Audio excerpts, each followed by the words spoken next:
po, tayo po ay sandaling manalangin sa Panginoon, hindi tayo ng gabay sa Kanya. Maraming salamat, Panginoon Diyos, sa iyong kabutihan. Salamat, Panginoon, sapagkat meron kaming pagkakataon na ikaw ay maawitan, makausap, ay bigay sa iyo, Panginoon, ang mga hinaging kadalanan lugar. Salamat, Panginoon, sa umagang ito, sapagkat meron kaming pagkakataon, makabasa na yung mga salita at umalan na salita, Panginoon. Mapag-aral na yung mga salita, Panginoon. Alam namin, sasamahan kami ng Banal na Espiritu upang maunawaan namin, Panginoon. Alam namin na ikaw ang magbibigay sa amin ng spiritual na pagpapakala, pagkain spiritual, Panginoon, sa aming mga buhay. Alam namin, Panginoon, ito po napakahalaga sa bawat buhay ng aming mga anak. Kaya ang hiling namin, ang Banal na Espiritu pong sumama sa amin, pagkain siya po ang magtutulong. Salamat po ng marami, Panginoon, sa lahat ng mga anak mo na narito at alam namin kayo po ang bibigay ng bubos at magbubuhos ng pagpapala sa bawat isa. Lahat ng may aming dalangin sa aking pangalan ng Panginoon Jesus. Amen. Maganda po yung ating pamaga. Kapatid, you are special. Sabihin nyo mga kapatid sa inyong mga katabi, you are special. Siguro matagal-tagal nyo nang hindi nadidinig sa inyong mga kamag-anak o karelasyon, yung katagang you are special. Sa ating pong mga buhay sa araw-araw, napakahirap pong isipin na ikaw ay special. No? Kasi sa dami ng problema, hindi natin ma-feel. Pag hindi mag-aam yung ating pakaramdam, hindi natin mag-feel na tayo special.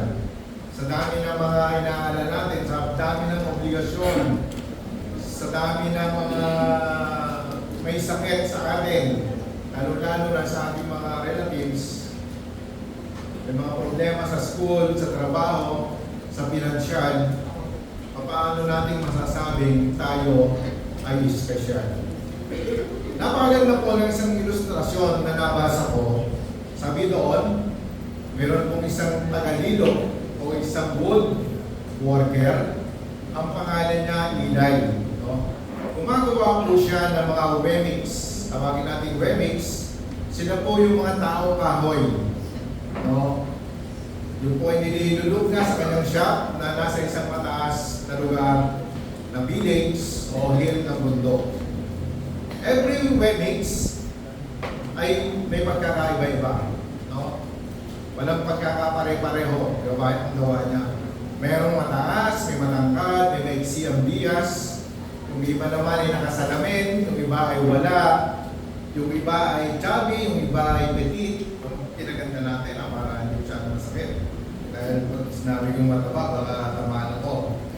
So, yung iba ay may talent, yung iba ay walang talent, yung iba ay kokonte, yung iba magaling sumayaw, magaling tumalon, and each wedding was unique in the way Eli carved them. So unique, wala pong pagkakatulad-tulad. At after na ma-carve, after na malilo, inilalagay ni Eli sa isang village yung mga tao kahoy. No? Para mabuhay sila doon, sila po ay maglakad-lakad doon, magawa nila yung kanilang usual na gagawin na katulad ng tao.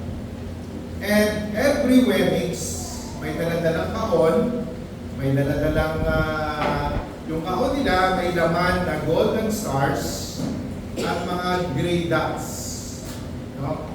Naglalakad sila, may daladalang kahon, tapos yung kahon nila ang laman ay gray dots at golden stars.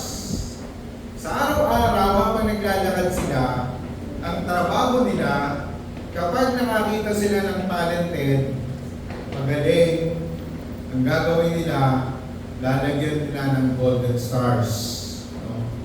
At kapag medyo palpak naman itong wemix na ito, walang talent, sabihin natin walang talent, laging palpak, sabihin natin, ang nilalagay sa kanila ay gray dots. Usually, kilala na itong mga palpak. Laging may gasgas ang kanilang mga pintura, no? At dahil pinipilit nilang maging talented, o katulad ng iba, tawagin natin siyang Punchinello pangalan niya, no? He always tried to jump. Gusto niyang gayahin yung mga matataas, lumukso, yung magagaling lumukso. At sa pagbaksak niya, palilibutan siya ng mga iba't ibang weddings, bibigyan siya ng grade dots. Hindi alam ni Punchinello bakit siya nakakakuha, hindi siya makakuha ng golden stars. Hindi niya alam kung ano ang purpose niya, bakit siya ginawa. Psalm 139, 14-16.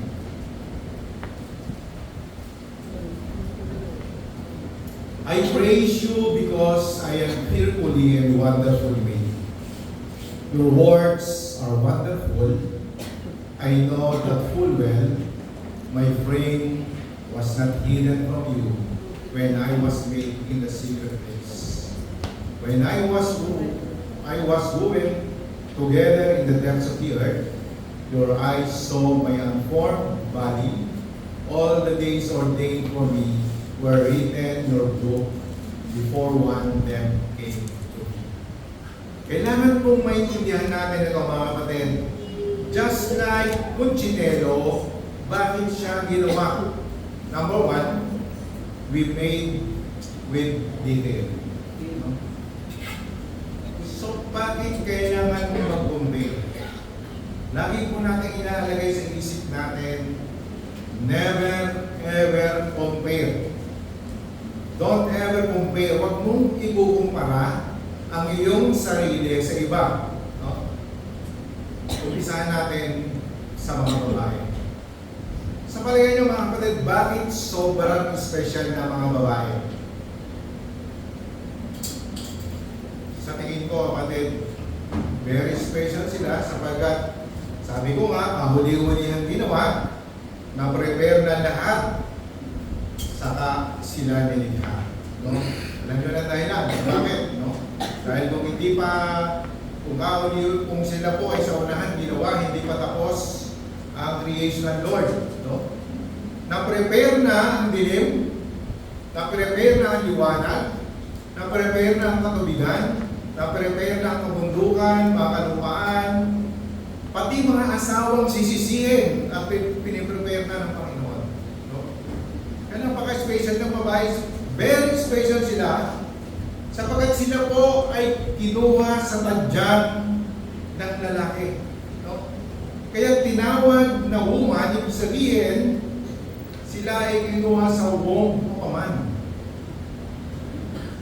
Kaya kapatid, kapag sa mag-asawa, sa mag-partner, may magmamakol o may mag-aaway, dapat ang unang susuyo lalaki. Kasi galing siya sa tadyag dahil siya sa womb of man. Siya yung unang dapat makaunawa sa kanyang asawa. Diba? Parang sa mga magulang, ang nanay ang lubos po na nakakaunawa sa sitwasyon ng mga anak. Kaya ipagpaunin ng mga anak kung ang mga nanay nyo laging nagsasalita sa inyo, laging nangangaral sa inyo dahil ayaw nila na kayo ay mapapahamak. Yun lang naman ang gusto nila eh. Kapag nakita na lang settled na kayo, nakita na lang kayo ay maayos na, mapanatag na ang kalooban ng mga nanay. No? Kaya kapatid, kung may magmamaktol sa inyo, dapat ang unang susuyo ay lalaki. No? Alam nga naman, ang lalaki ng muscle namin, mga kapatid, ang lalaki ng abs namin, pagkatapos kami yung magmamaktol. Kami yung papakhipot. Di ba? So mga kapatid, dapat malaman natin ito. Isa pa sa pinaka-special special ang mga babae, mga kapatid. Ang mga babae, lahat kaya palakihin. Bigyan niyo po yan ng grocery, gagawin niyong food. Bigyan niyo ng building, gagawin niyong bahay. Bigyan niyo ng sperm cell, gagawin bata. Bigyan mo ng maliit na problema, palalakihin po yan. Lahat, pinapalaki. Maraming tao, mga kapatid, kapag tumingin sa salamin at hindi niya gusto yung nakikita, sample, hindi nila gusto yung talent nila, meron sila, or kulang yung talent nila, hindi ka pareho ng kapitbahay, tatanungin nila yung Creator, ang Diyos. Bakit kaya ganito yung build ko, yung katawan ko, ako na-compare ko, bakit kaya ang lalaki ng mga buto ko, kaya malamang matalo ko sa mabigat yung buto ko, no? Bakit ganito yung DNA ko? Ang hina ko naman kumain, pero hindi ako yan, ha? Ang hina ko naman kumain, yung nasasabi ko noon, ang bilis ko namang lumaki. Meron naman parang construction mo agad kumain, 3 extra rice ang kinakain, pero hindi tumataba, hindi lumalaki. So sasabihin mo, parang hindi fair ang Lord. I am nothing, I am useless, wala akong talent, hindi ako matalino. Alam niyo po, hindi totoo na useless kayo. Na ikaw ay walang silbi. God made us, He formed us, and He put detail into us. Yung binasa natin kanina, He knew we would be born, He knew our likes, He knew our loves, and every mystery. Hindi na sorpresa ang Panginoon na ikaw ay singilang kapatid. Pangalawa, bakit ka special? You are unique. Ito ang payo ko sa inyo, mga kapatid. Habang yung mga anak nyo maliliit, o kahit malalaki na, lumakita sila, ituro at sabihin nyo sa kanila, they are special. Acknowledge and respect who they are. No? Sa mga tatay, payo ko, kung meron kayong magiging anak o meron kayong anak na babae, lagi niyong i-embrace. Lagi niyong hawakan. No? Para hindi po naghahanap ng ibang mag-i-embrace. Bagamat, nakakabus po kasi yun ng confidence sa mga babae. Ipakita niyo yung pagmamahal ng tunay na lalaki. At sabihin niyo sa kanila, sa mga magkakapatid, magkakaiba ang inyong talents, magkakaiba ang inyong traits. Kahit iisa po ang tatay, kahit iisa po ang nanay, iisa ang gumawa, iisa ang gulmahan, pero makikita nyo, iba-iba po ang karakter, iba-iba po ang behavior. Tingnan nyo po yung kung gaano ka-special ang pagkagawa ng tao. Genesis 1:26-27.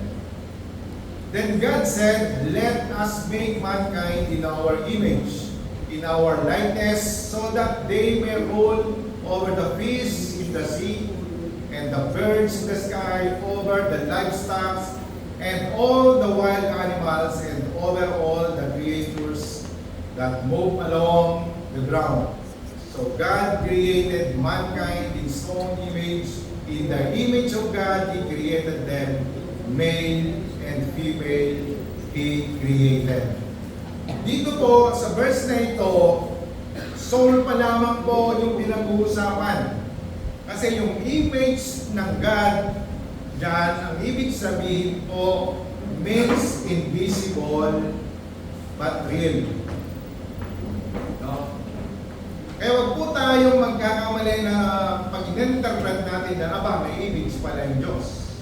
Pag sinabi natin may image, may larawan. So dito nag-uusap ang Trinity, the God the Father, the God the Son, and the God the Holy Spirit. Sabi nila, now, naihanda na natin ang titirahan ng mga tao, ang kakainin, ang titirahan na magbibigay ng dilim, ang kanilang papahingahan, ang liwanag na magbibigay ng energy, ng tubig, ng lahat ng mga gamot, ng mga precious stones, materyales sa paggawa ng lahat ng bagay. It's time na gawin natin ang pinakamamahal natin at pinaka-special sa atin. Ikaw at ako yon, mga kapatid. Ikaw at ako ang pinaka-special sa ating Diyos. Bakit natin nasabing ikaw at ako ang pinaka-special, mga kapatid? Genesis 2:7. Then the Lord formed a man from the dust of the ground and breathed into his nostrils and breath of life. And the man became a living being. Sa creation, sa mga naunang creation, kapatid, ang ginamit na ng Lord ay word, salita, let there be light. Pamamagitan lang ng mga salita. Let there be an expanse, but the waters to separate water to water. Sa pamamagitan lang ng salita, pero kakaiba po ang pagkagawa sa tao. Sabi, ginawa mula sa alabok, hiningahan sa ilong, at nagkaroon ng buhay.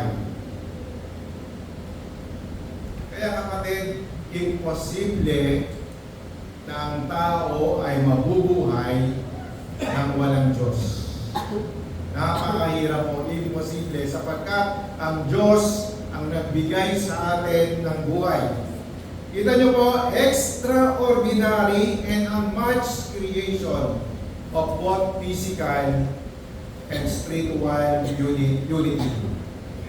Kaya kapatid, wag ka magtatampo sa Diyos. Ano man yung nararamdaman mo ngayon, ano man hindi magandang nangyayari sa atin, sa tingin natin ay pangit, hindi maganda, lagi nating tatandaan, meron lamang itinuturo sa atin ng Lord. Bakit kaya special? Genesis 9:6. Tingnan natin. For in the image of God has God made man. Ginawa tayo sa image ng God, mga kapatid. Kung ano, meron yung Diyos na meron siyang essence na 10. Yung essence ng man, kinuha sa essence of God. Kaya hindi naglalayo kung ano yung tao at Diyos, mga kapatid. Magkadikit po yan. Tingnan naman natin gaano tayo kahalaga sa Lord. Matthew 6:26. Masdan nyo mga ibon, hindi nagtatanim, ni umaniman o kayo nagtitipon sa kamay. Ngunit pinapakain sila ng inyong Ama na nasa langit. Hindi ba't kayong mahalaga, higit kayong mahalaga kaysa mga ibon?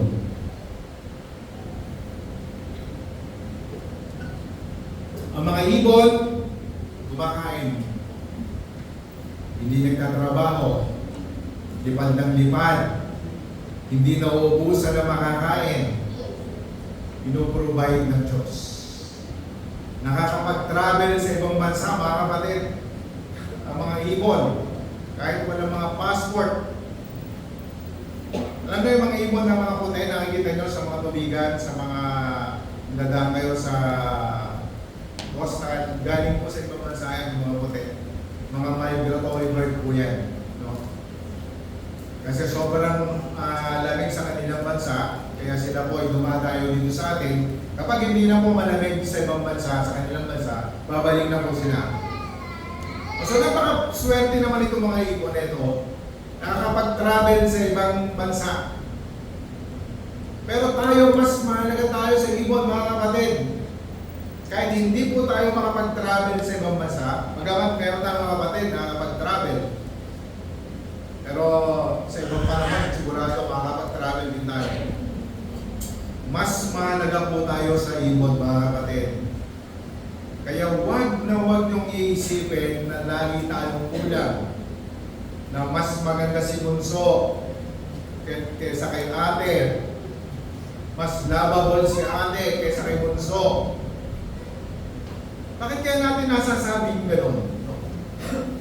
Because merong vacuum sa puso natin, mga kapatid, may kulang. Ano kaya yung kulang na ito? Love kaya, pagmamahal kaya ito ng ibang tao? Kalinga ba ito ng isang taong magmamahal sa'yo? Naalala mo yung story ni Jacob. No? Jacob, si Leah, at saka si Rachel. Basahin natin Genesis 29:16 to 20. Si Laban ay may dalawang anak na dalaga. Si Leah ang nakatatanda at si Rachel naman ang nakababata. Mapupungay ang mga mata ni Leah, ngunit mas maganda at kaaring-aring si Rachel. Nabigani si Jacob kay Rachel, kaya sabi niya kay Laban, paglilingkuran ko kayo ng 7 taon para kay Rachel. Sinabi ni Laban, mas gusto ko mang ikaw ang mapakasawa niya kaysa sa iba. Sige, tumito ka na. 7 taong naglingkod si Jacob upang mapa sa kanya si Rachel.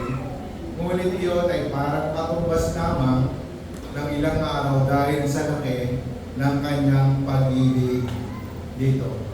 Alam niyo, simula't simula, napakalaki ng problema ni Jacob. No?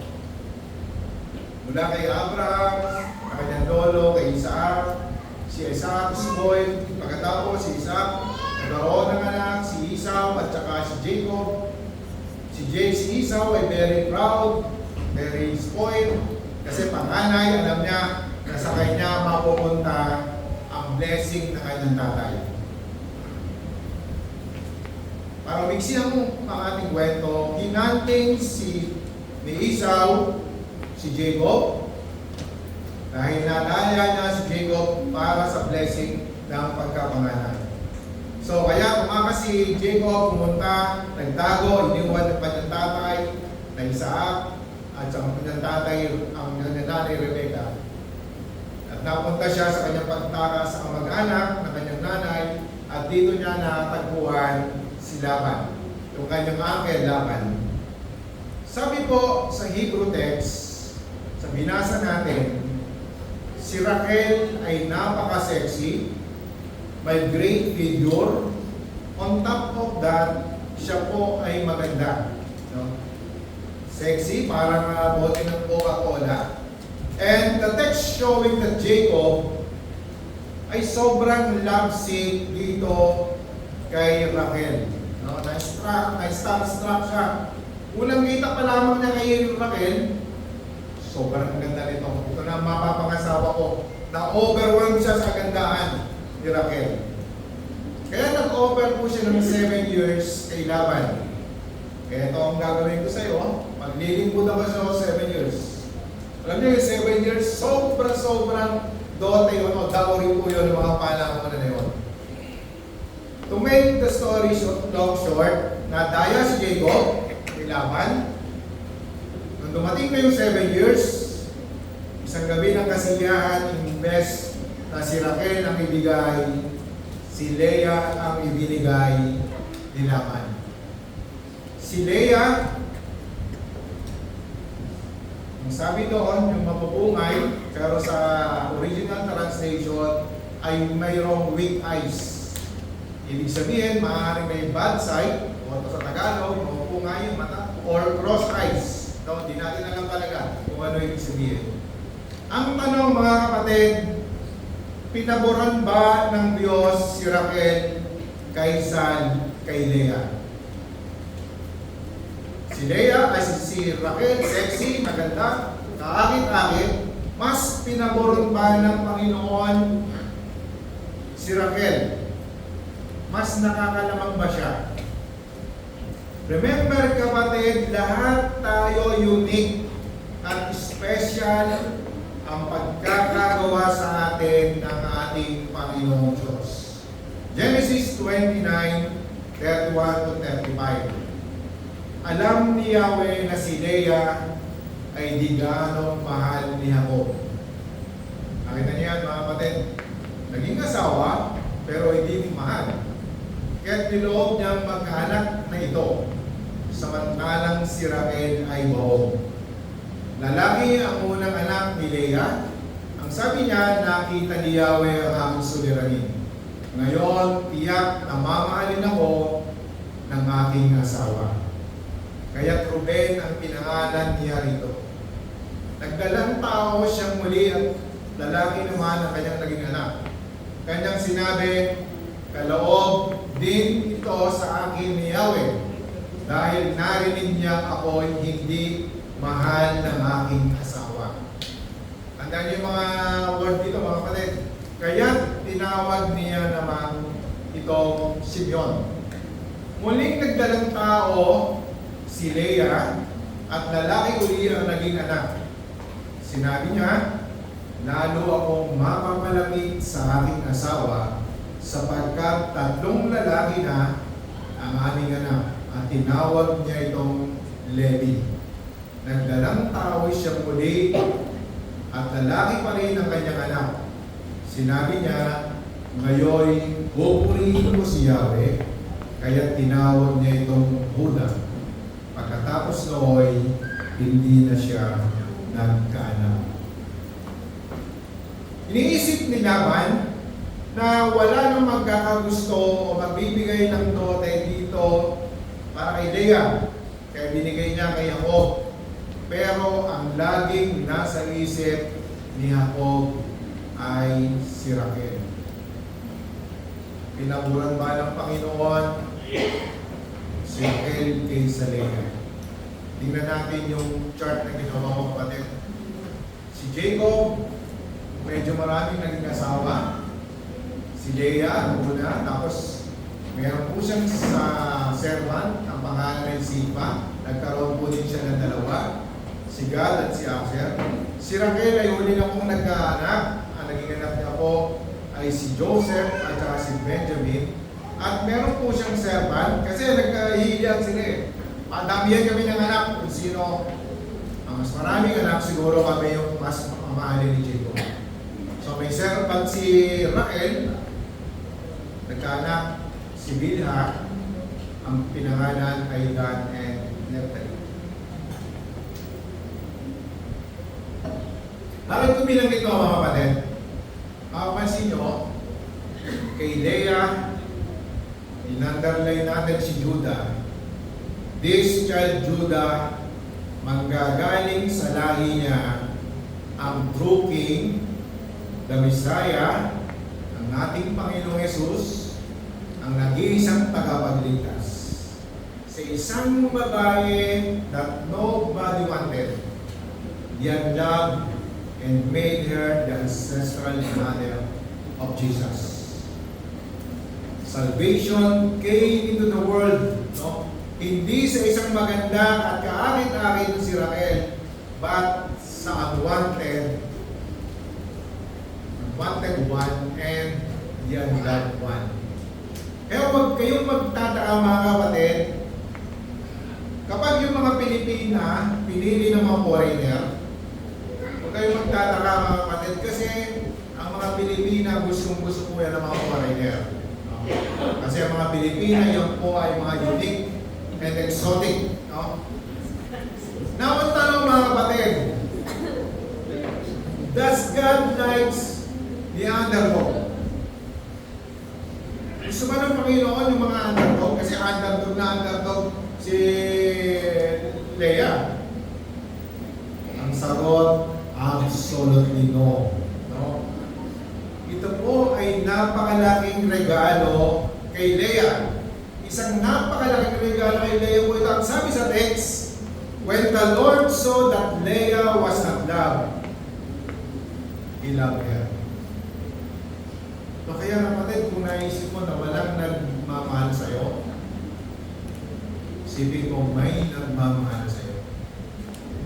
Ang Panginoong Diyos, ang Panginoong Jesus, ang tunay na bridegroom, the husband of husbandless and father of fatherless. So, kung minsan, lagi natin naisip, kaya may kulang sa ating mga buhay kasi walang nagmamahal sa atin. Kapatid, may nagmamahal sa iyo. Kaya huwag mong ipipilit kung hindi pa panahon. Kung nag-aaral ka, ang iyong responsibility, mag-aaral ka mabuti. Kung hindi ka pa ready mag-asawa, kung mag-aasawa. No? Kung estudyante ka, mag-aaral mabuti. Kung hindi ka pa ready, mag-aaral ka. No? Huwag kang maghanap ng kapartner, kapatid. Huwag mong hanapin. Kasi kapag hanap ka ng hanap, nalaman ng mga lalaki na naghahanap ka, ang gagawin ng mga lalaki, they will take advantage of you. Alam nyo, love is not all you need. Hindi lang pagmamahal lang kailangan mo, kapatid, kapwa-tao. Ang kailangan mo, pagmamahal ng ating Panginoong Diyos. Pagmamahal ng ating Panginoong Jesus. Kaya, huwag kayong mag-alala, kapatid, yung nasa medyo huli na kayo sa biyahe. Ano ba mga huli sa biyahe? Ano ba ang taon natin yung mga huli sa biyahe? 35, no? Huli ka na sa biyahe. Alam nyo, lahat ng bagay nasa right timing. Nasa tamang panahon. Singleness is not a curse. Or parusa, hindi po yan parusa, kapatid. Bakit mo ipipilit kung mahihirapan ka lamang at hindi pa panahon? No? Alam na ba, kapatid? Napakarami na pong tao, Kristiyano, nasira ang buhay dahil sa love life. Ang daming alam na verse sa Bible, pero pagdating sa love life, nasira ang buhay. Kasi, Lord, ito na siguro ang kalooban mo sa akin. No? Ang galing manamit, mature, sexy, maganda. Ang galing kumanta, ang galing mag-gitara, ang galing mag-basketball, ang galing mag-bowling, ang galing mag-gitara, malakas kumain. Ito na siguro. Alam niyo mga kapatid, dapat lagi yung mga bagay-bagay isinasambuli natin sa ating Diyos. Kasi sa kanya, yung disenyo natin, kapatid, siya yung nag-design ng buhay natin, lahat may tamang panahon. Kaya huwag po tayo magmamadali. No? Tingnan nyo mabuti, balikan natin si Judah. Genesis 49:10. The scepter will not depart from Judah, nor the ruler's staff from between his feet, until to whom it belongs shall come, and the obedience of the nation shall be his. The scepter, mga kapatid, is a sign of regal authority. Kaya napaka-bless ng lahi ni Judah dahil doon nagmula ang ating Panginoon Jesus. Tingnan natin yung Matthew 1:1-3. Ito ang simula ng magandang balita. Matthew, bunso.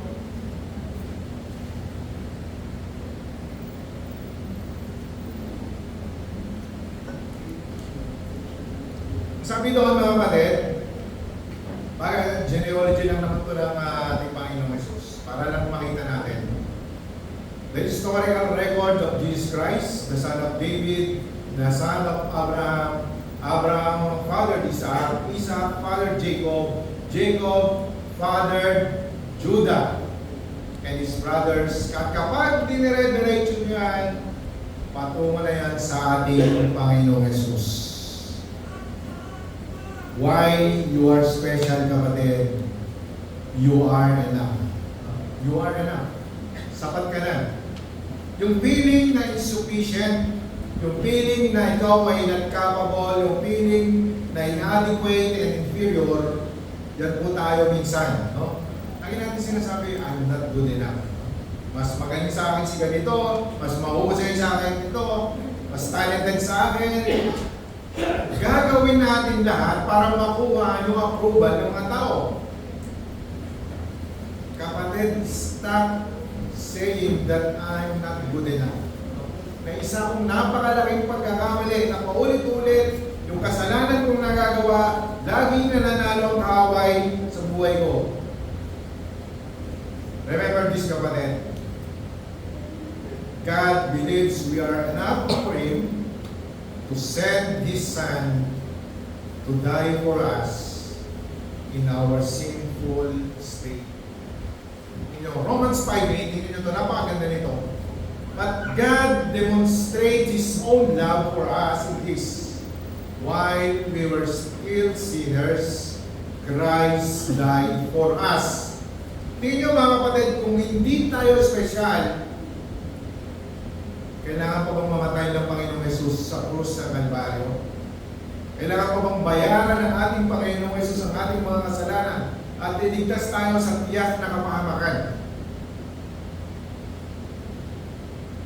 Nagkaroon ng all of man, nagkaroon ng kasalan, create na perfecto, pero nagkasala yung tao. Kaya gumawa ng solusyon ang ating Diyos upang sa gayon walang taong mapapahamak sa sandaling siya po ay sasampalataya sa ating Panginoong Yesus.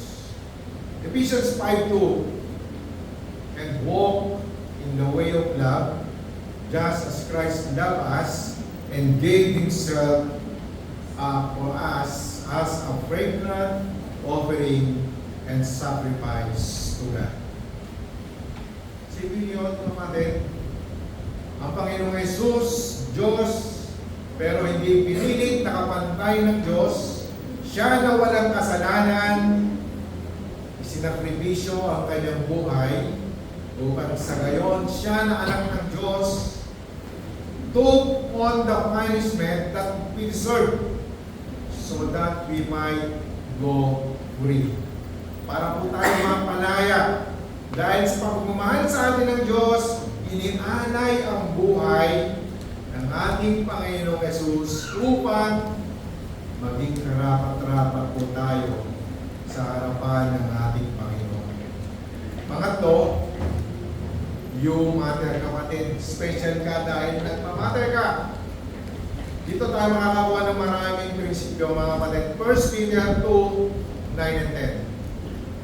But you are a chosen people, a royal priesthood, a holy nation, God's special possession, that you may declare the praises of Him who called you out of darkness into His wonderful light. Once we were not a people, but now you are the people of God. Once you had not received mercy, but now you have received mercy. Number 1, you are acceptable and chosen race. No? Sabi nga napakaganda ng paraphrase ni Eugene Peterson. You are the ones chosen by God from nothing to something, from rejected to accepted. No? Most of us spend our entire lives trying to earn acceptance. Totoo o hindi? Di ba mga kapatid? Gusto natin sa bawat grupo na sasalihan natin, sa school, sa trabaho, sa boss, sa partner, sa mga relatives, gusto natin tanggap tayo doon sa mga grupo na yon. Tinatanong natin, bakit hindi ako tanggap doon? Ano yung dapat kong gawin? So, kaya iisip ka ng paraan. Our desire to be accepted, yan po ang nakapag-influensya sa atin. Ano yung susuot natin? Anong gadget ang bibili natin? Anong idadrive natin kotse? Anong bahay ang bibilhin? Anong event, career at susuungin natin? Gusto natin ma-accept tayo ng mga nakapaligid sa atin. And why are we so driven by acceptance? Because we love the feeling of acceptance. We love to know that someone has chosen and accepted us. Ito maganda mga kapatid. Even sa ating mga disabilities,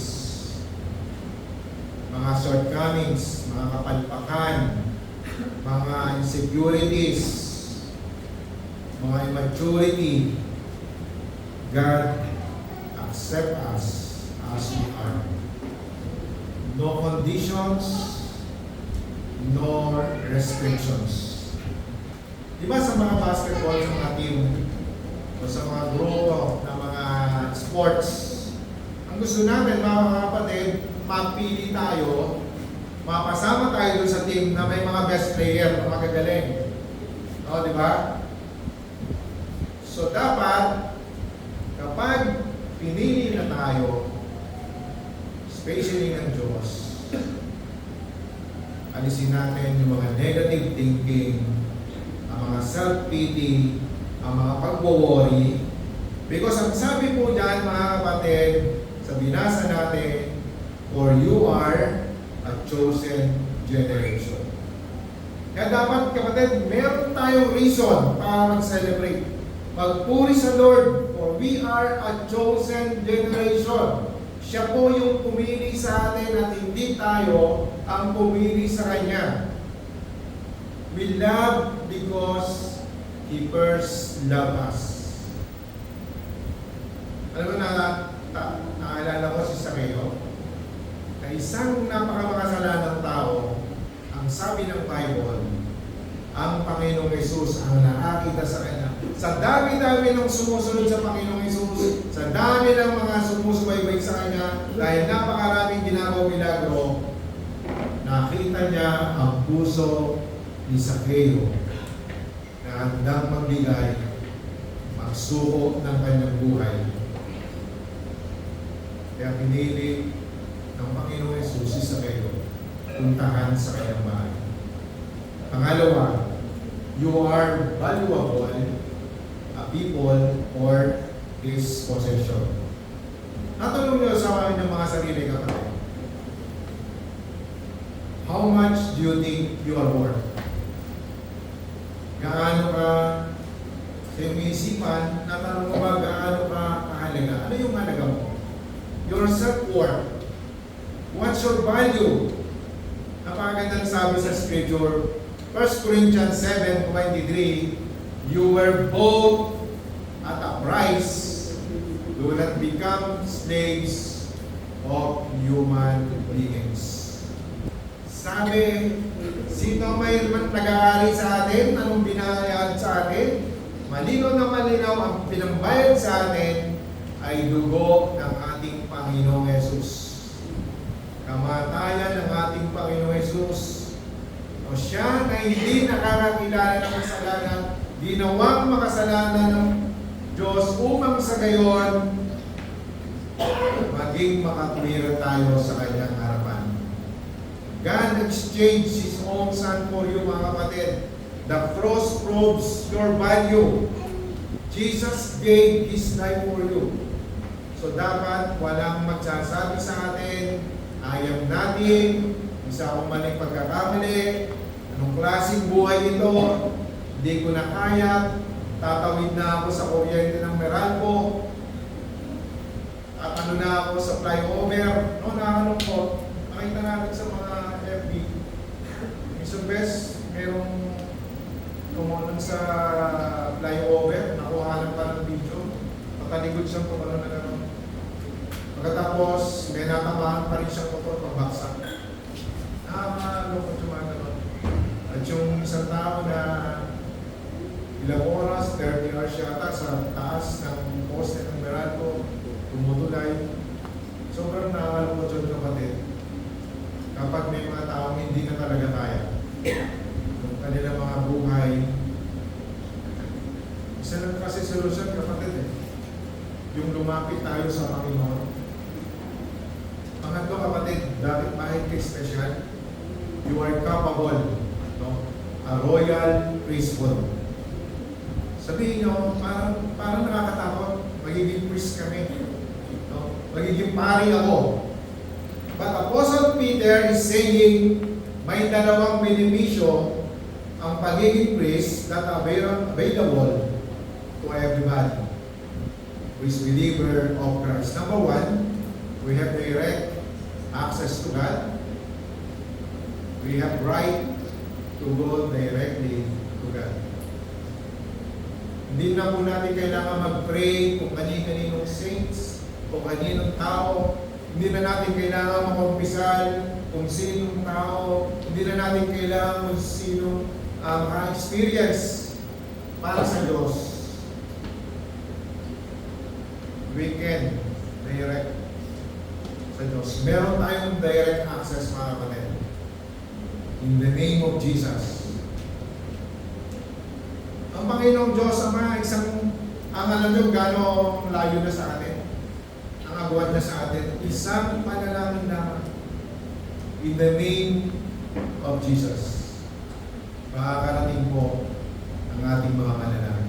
Pangalawa, we have a responsibility to minister to the needs of other people. Mga kapatid, remember this. Tanda natin to.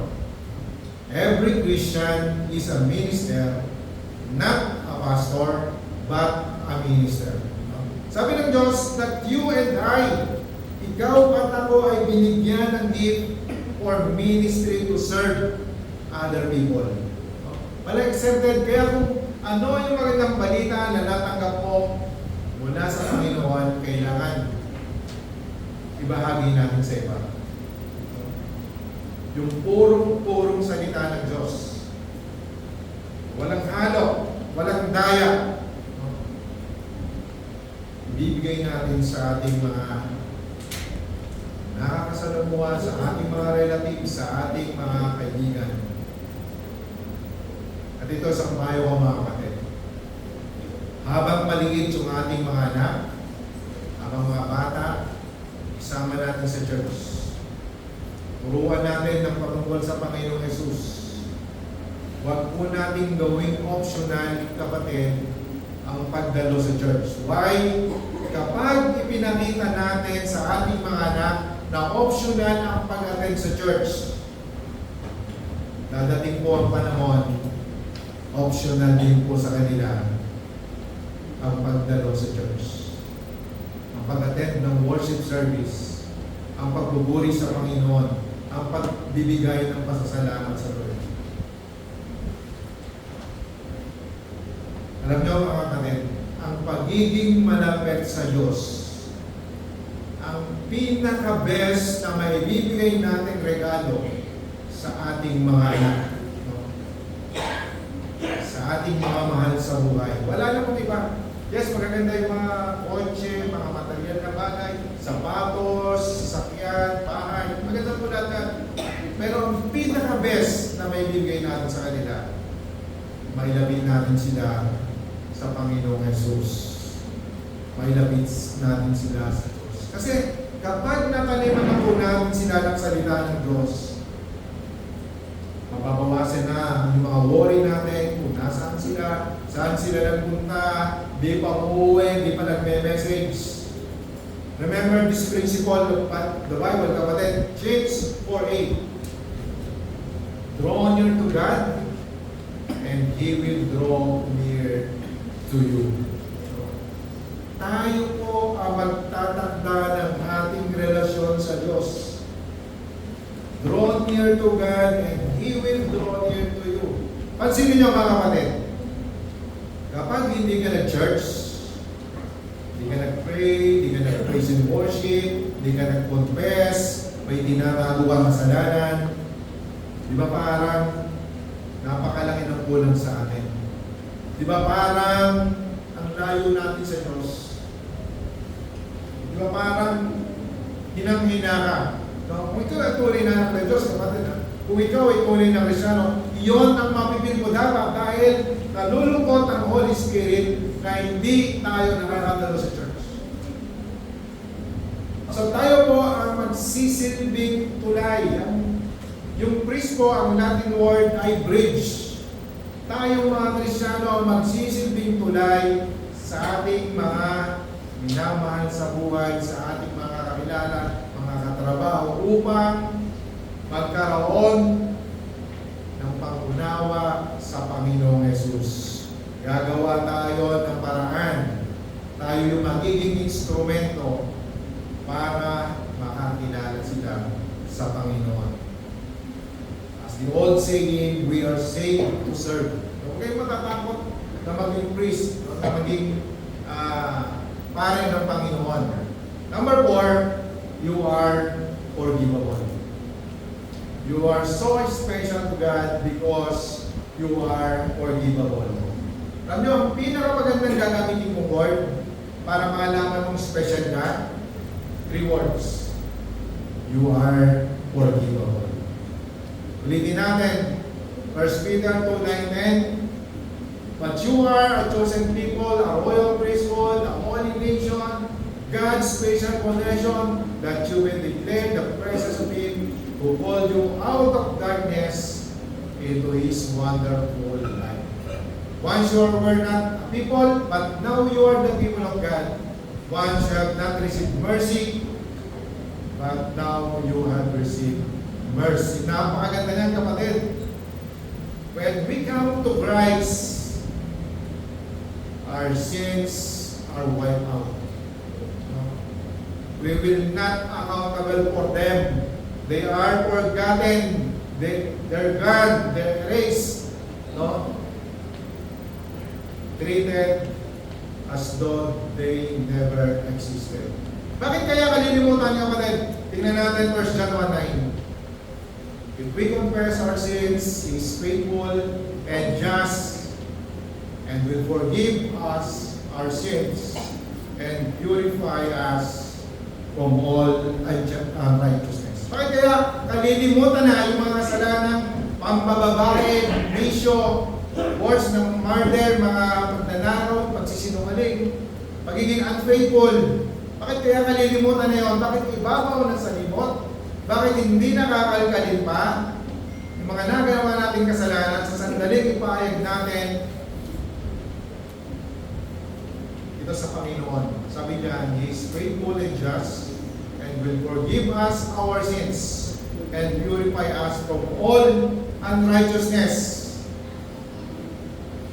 Dahil, kapatid, nabayaran na ng Panginoong Hesus ang lahat ng ating mga kasalanan. Kung ikaw ay hahatulan at uungatin pang muli ang iyong mga kasalanan, double jobati ang tawag natin dyan, mga kapatid. May nagbayad na sa iyong sentensya. May bumulo na sa iyong mga sentensya. Hindi ka pwedeng kasuhan sa kasalanang mayroon ng nagbayad. Double joke din tawag dyan, kapatid. Sa batas natin, bawal yan.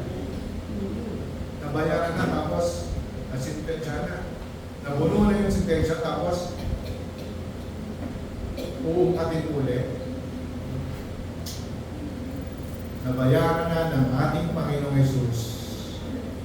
Siya na hindi nakakakilala ng kasalanan, ginawang makasalanan, inawa ang ating mga kasalanan upang maging karapat-dapat tayo sa Diyos. That's it, mga kapatid. Lagi nating balikan yung dakilang pagmamahal sa atin at sakripisyo ng ating Panginoong Diyos. Bago mo sabihin, hindi ka special. Hindi natin sabay-sabay, bakit ka ako special? You are unique. You are enough no matter. I am acceptable, I am valuable, I am capable, I am forgivable. Because of what God has done to us. And so that you may proclaim the praises of the one who called you out of darkness into marvelous light. Lagay po natin sa araw-araw, sa ating mga isip araw-araw, we are special because we are God's handiwork, His masterpiece. God is very aware that you are existed. Hindi ka nawawala sa paningin ng Panginoon. Sabi niya, I never leave you nor forsake you. We are made deliberately, kapatid. Sabi sa binasa natin kanina, your eyes saw my unformed body, and in your book, we are all written. Kapatid, hindi ka aksidente. Hindi aksidente yung pagkakagawa sa'yo. Huwag kang maniniwala sa mga nadidinig mo, aksidente lang ang pagkakagawa sa'yo. Napakalinaw ng sabi ng Diyos, nasa sinapupunan ka lamang pa lang, nakita ka na ng Diyos. Kilala ka niya, He knew you, God knew you, your detail, He cares for you.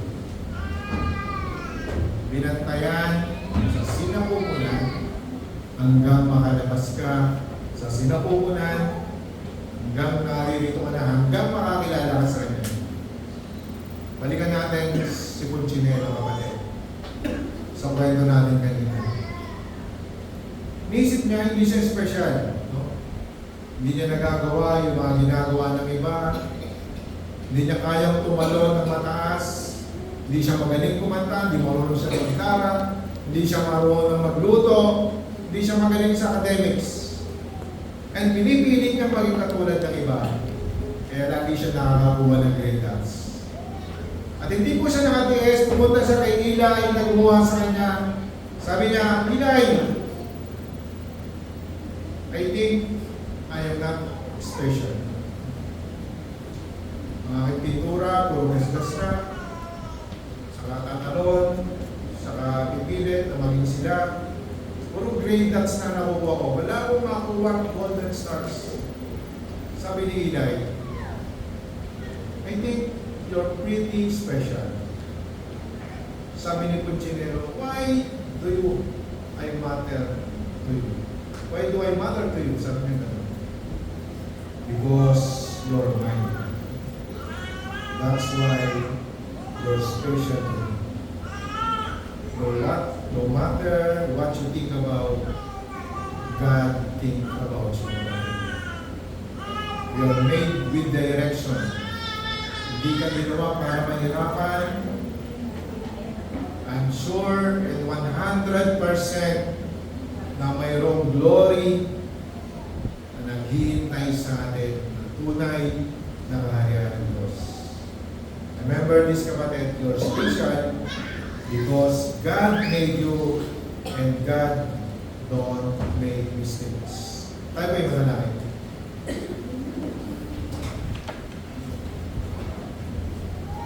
Manang Diyos, salamat po sa mga salita mo, nabasa namin, na mag-aralan namin. Salamat, Panginoon, sa mga prinsipyo ng Biblia. Salamat, Panginoon, sa pagkatunay na napakaroon ng Isa. Salamat, Panginoon, sa mga pagbubulang namin sa iyo, sa mga iniisip namin na hindi kami special. Minsan, Panginoon, isip namin na wala kaming halaga. Tawad, Panginoon, sa mga kaisipang ito, at namin, O God, sa pag-aralan namin ito, na kami po ay napaka-special sa iyo.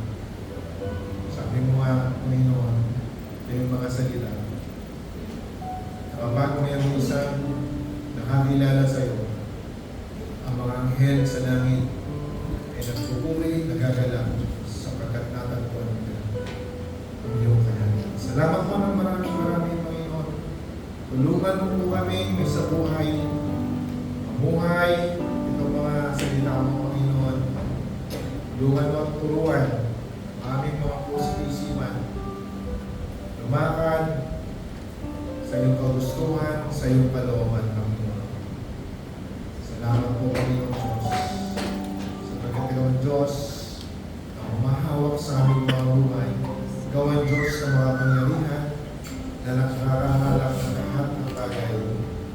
Panginoon, aking pong pinagpapasalamat ang mga anak mo na palaging sa iyo umaasa, Panginoon.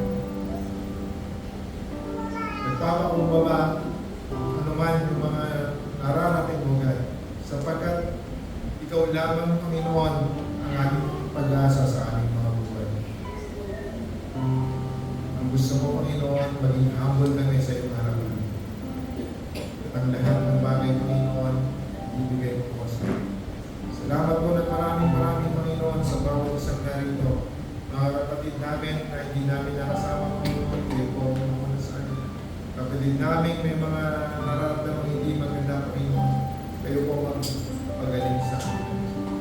Salamat po, O Diyos, alam namin na hindi mo kami pumabayaan. Iiwan, O God, habang nandito kami sa lupa na pinipaglaban sa gawa ng mga kaaway. Salamat po, O Diyos. Salamat po sa aming mga kapatid na ngayon lang din namin nakita. Kasama, Panginoon, kayo po ang magpala sa kanila. Kayo po, Panginoon, panguna sa kanilang mga buhay, O God. Maraming pong salamat, O Diyos.